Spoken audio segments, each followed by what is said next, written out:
là où il y a un problème avec le conspirationnisme, c'est pas qu'on puisse avoir comme facteur d'explication des manipulations gâchées, donc des complots, comme un élément possible d'explication, parmi d'autres, c'est l'idée que c'est l'explication principale, c'est-à-dire qu'une intentionnalité cachée se déploie dans le monde sans inertie, sans structure sociale, sans biographie des individus, sans conscience des individus, sans diversité des individus, se déploie comme dans du beurre et aboutit exactement à ce qu'il voulait au bout du compte. Bon. La plupart des réalités sociales sont assez contradictoires, composites, mouvantes. Bon. Et en même temps, pour parler, on a besoin de faire comme si on les stabilisait autour d'une entité. Bon. Donc, toute cette vision du capitalisme comme manipulation consciente par quelques individus puissants, qui est anti-marxienne, est maintenant dominante dans les milieux qui critiquent le capitalisme. Bon.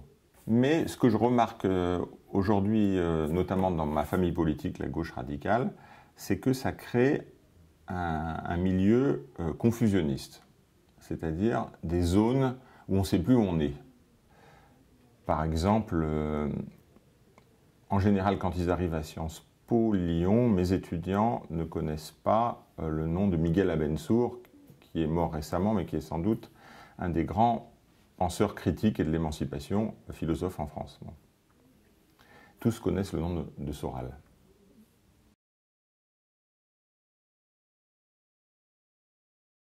À travers la critique des médias, c'est généraliser une forme soft de conspirationnisme qui est en fait le discours critique dominant sur les médias.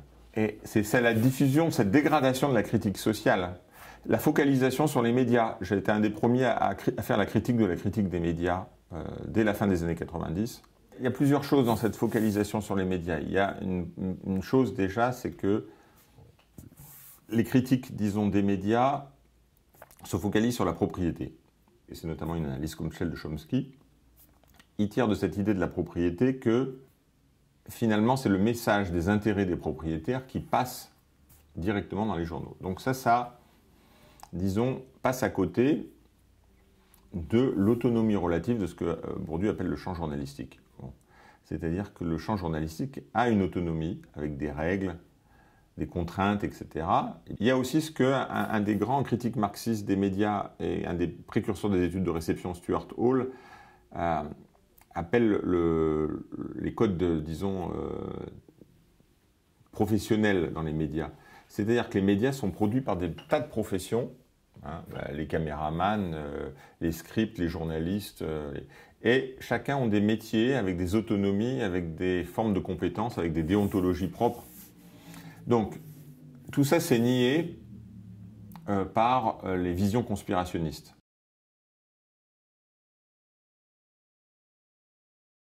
Le grand philosophe du XXe siècle dont on a parlé tout à l'heure, Ludwig Wittgenstein, qui lui a apporté quelque chose d'important dans son dernier livre, un petit livre inachevé de la certitude, qui est aussi un livre de réflexion sur les limites du doute. Et il est très important pour nous parce qu'il montre comment cet appui de la raison critique moderne occidentale peut avoir une dimension autodévorante qui pourrait détruire la raison critique occidentale.